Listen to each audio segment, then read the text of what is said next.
dès qu'on parle de l'excision, je revois ma petite sœur qui était, je disais, la plus belle fille ou enfant même de la famille. Et ma maman n'a pas cessé de pleurer ma petite sœur. À chaque fois qu'il pleuvait, ma maman pleurait jusqu'à sa mort. Donc c'est pour vous dire que les conditions dans lesquelles on excisait aussi les filles, c'était des conditions très déplorables, avec un manque d'hygiène total. De dire, moi j'ai perdu ma petite sœur dans ça. À l'époque, je n'étais même pas à l'école. On a forcé, on l'a excisé. Bon, quand je dis forcé, parce que c'est les tantes qui viennent souvent arracher la fille ou la fillette dans les mains de la maman pour l'envoyer l'exciser. Et un jour, ma maman est venue, c'était la Benjamin, parce que moi, c'est après son décès que ma maman m'appelait Benjamin. C'était la dernière. Et un jour, ma maman est revenue, elle avait les larmes aux yeux, paix à son âme.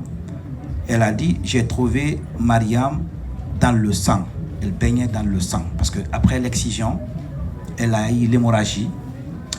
Et finalement, dans l'intervention, c'était au village. Bantingel, ceux qui connaissent, c'est à 15 km de la préfecture de Pita. Donc pratiquement, on a tenté de sauver un peu et elle est décédée dans ça. Donc depuis lors, quand j'ai été élève, étudiant, sociologue, je donne des cours de genre à l'université. Le VBG est un point très intéressant dans les cours qu'on enseigne à l'université aujourd'hui, les cours de sociologie du genre. Et à chaque fois, ça me revient en tête.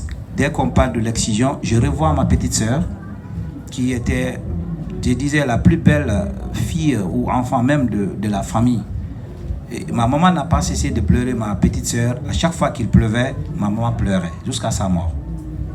Donc c'est pour vous dire que les conditions dans lesquelles on excisait aussi les filles, c'était des conditions très déplorables, avec un manque d'hygiène total. C'est avec un même couteau pour plusieurs filles. Donc, vous voyez un peu ce que cela donnait. Elle est décédée, mais je pense que les autres, le groupe avec les filles avec lesquelles elle a été excisée, comme l'a dit madame, certains n'ont pas eu d'enfants.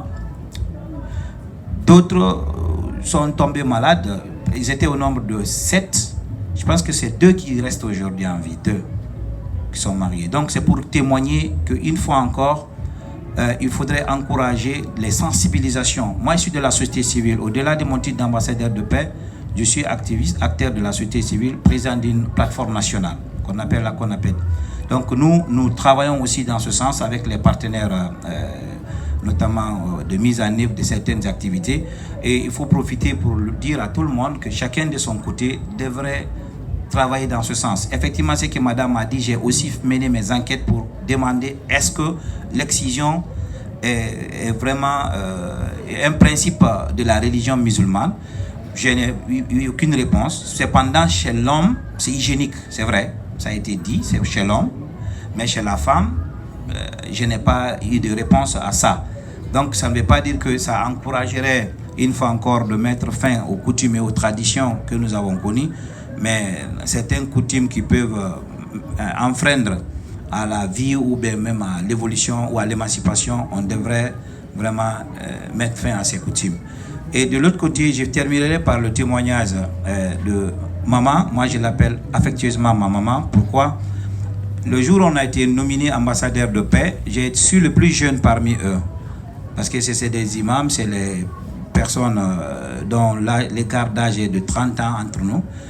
Et je lui ai dit, maman, on était assis ensemble, j'ai dit, écoutez, moi quand j'étais lycéen, je vous lisais dans certains de vos poèmes. Si aujourd'hui Dieu a fait que je suis à côté de vous, je ne sais pas pourquoi. Donc, elle m'appréciait à distance à travers mes sorties médiatiques, et elle et son mari. Et aujourd'hui, elle me suit de près, de sorte que quand je dois parler, même je dois l'appeler pour dire, maman, demain je dois faire une intervention médiatique. Qu'est-ce que vous pensez? Elle me dit, si c'est pour tel ou tel, voilà ce que tu dois dire. Sinon tel, il ne faut pas le dire. Je pense que Dieu lui donne longue vie. Moi, ma maman est décédée, mais aujourd'hui, j'ai une maman qui est Radia Koumancho. Je pense que c'est quelque chose qui me va droit au cœur.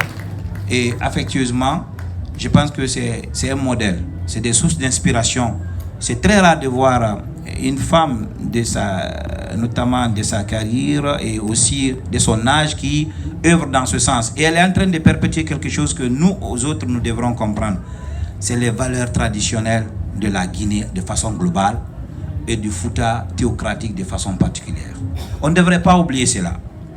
Le Fouta théocratique, c'est des valeurs, mais on est en train de délaisser. C'est la Basse-Guinée, c'est la même chose. Les 4 régions de la Guinée est un pays continent. J'aime souvent le dire, culturellement, c'est un pays continent. Parce que 4 régions, 4 cultures. Mais ça devrait être une diversité qui devrait plutôt nous rapprocher. Et elle a toujours œuvré dans ce sens. Donc pour cela, elle mérite vraiment accompagnement. Et on a toujours défendu dans les médias que Adja Koumanthio puisse avoir un passeport. Voilà, un passeport diplomatique. Un passeport diplomatique. Pourquoi? On ne peut pas donner, je ne suis pas contre les autres, à un footballeur qui vient, voilà, qui est français, d'une part on donne à un simple influenceur. Laissez une source d'inspiration qui, aujourd'hui, on a eu des témoignages dont ces œuvres sont en train d'être enseignées, n'est-ce pas, dans les pays européens. Je pense que c'est une fierté pour la Guinée. Et comment on peut laisser une telle dame avoir un passeport particulier comme nous? Donc, je profiterai de cette tribune pour appeler l'État, le gouvernement, le président de la transition, de veiller à ce que ma maman, Adja Koumanthio, écrivaine, poétesse, n'est-ce pas, elle a tellement de titres, d'avoir un passeport diplomatique. Ça, c'est un plaidoyer que je demanderai pour que si maman veut se déplacer, qu'elle se déplace facilement. Je vous remercie.